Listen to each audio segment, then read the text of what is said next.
Hey Dave, I'd like to Good get call. this out of the way right at the top. Who's your goaltender tonight? And also, I mean, it's not tonight, tomorrow night. And if there's any other lineup changes you're considering, you might want to share. That'd be great too. Yeah, Shesty will be in net tomorrow, and really haven't made any final decision on the lineup yet. David, now that you've had a bit more time with Kravtsov, I'm curious your general thoughts on what he can bring to the lineup and if there's a timeline on when we could see him in a game. Yeah, well, really for me, it was the first time I've been on the ice with him since last year in the bubble, and we've all loved his skill. We love his hockey IQ. Certainly had a good year over in Russia, so we do want to get him into a game. We want him not just get him into a game. He's earned his, continues to earn an opportunity to get into a game, and we haven't made a decision when that will actually happen yet. Hey, Coach, to Hey, Mark. continue on the Kravtsov thread here. So, as an organization, obviously, right now, you guys are putting the best line out there to win. But you're also looking towards the future. When you look at, one of the spots, Phil DiGiuseppe is going to be a free agent. Other guys are RFAs. Does that also factor in, whose spot he might be taking? We want to put our best lineup out there right now. We're obviously in a situation where we continue to want to make the playoffs. We're playing good hockey. We feel good about the direction we're going, and we want to continue to move forward and give ourselves the best chance night in and night out. So that's really, at the end of the day, what our decision-making process will be.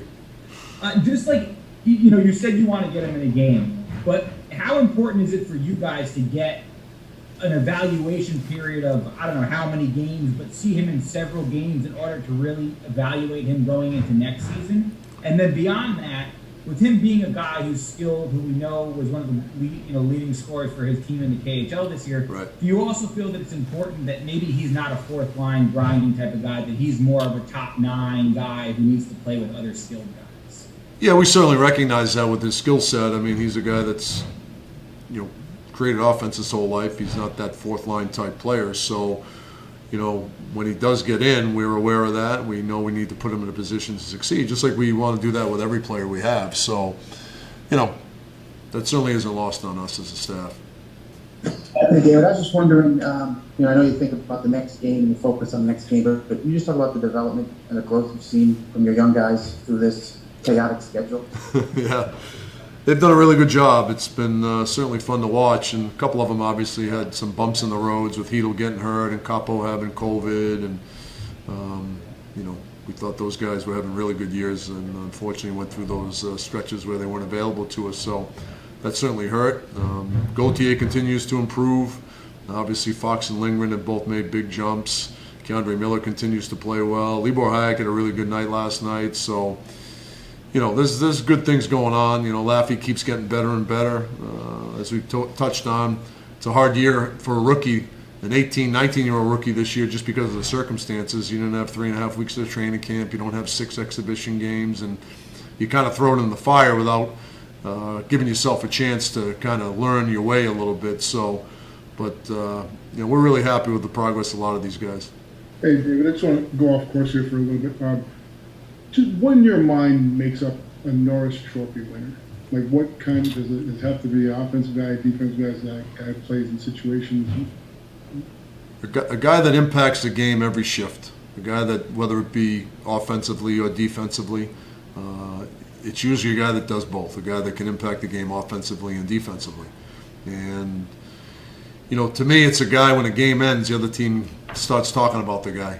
I mean, someone that they recognize, that they have an awful lot of respect for with the way he plays, and a guy that they'd want to play with, or don't want to play against. To me, that's what a Norris Trophy candidate is.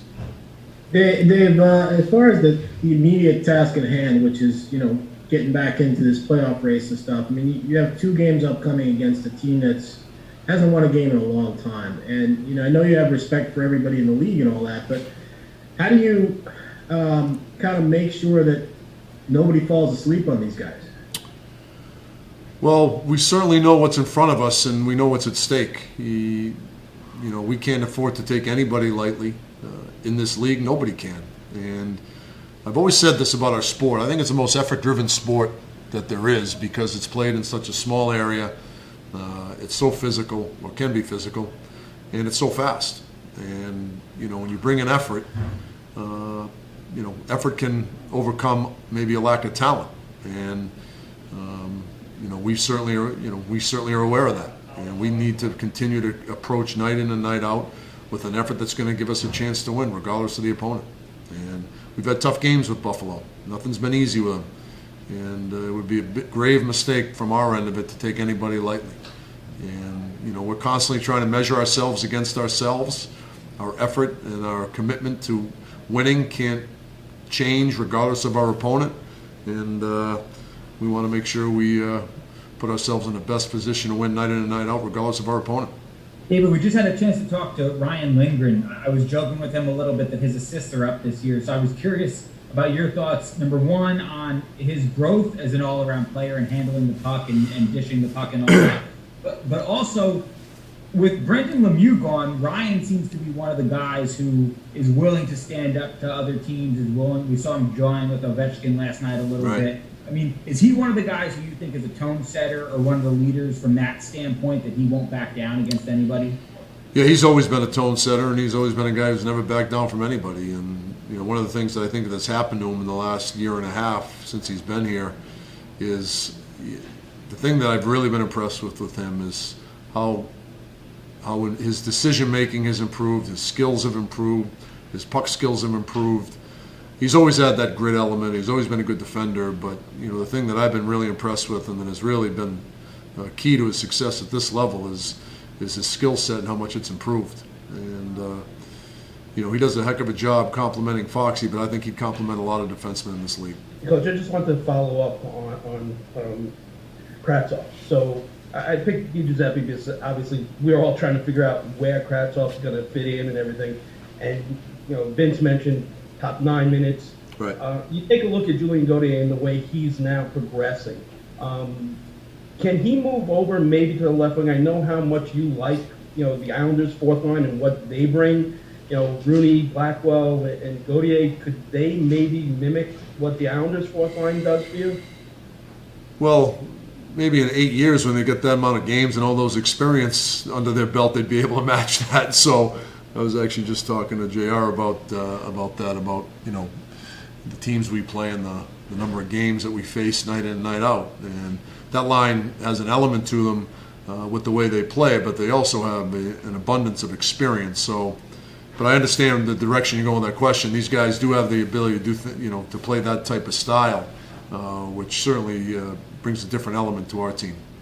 Dave, I'm almost embarrassed to have this last question be about Kravtsov, but I just want to see if I could pin down a little bit more of what you need to see before you put him in a game. Like you haven't had a chance to really practice a lot where you're going to go over and things like that. So, and I don't know when you're going to get the chance to do that again. So I'm wondering if he's a possibility at all for either tomorrow, or Saturday, and just what's it going to take. Well, as much as it's about what he's doing, it's about what people in the lineup are not doing, right? So, we win 5-2 last night, feel good about the way we played, feel good about the way a lot of guys played. Then we probably not only, our decision to get him in, there's two parts to it. It's us, wanting to get him in and him earning the opportunity to get in, but also someone you may want to say, well, this guy needs a chance, this guy's probably doesn't deserve to be in the lineup. So there's a couple things that go into that decision-making process. So, that's kind of where we're at with when he will get in.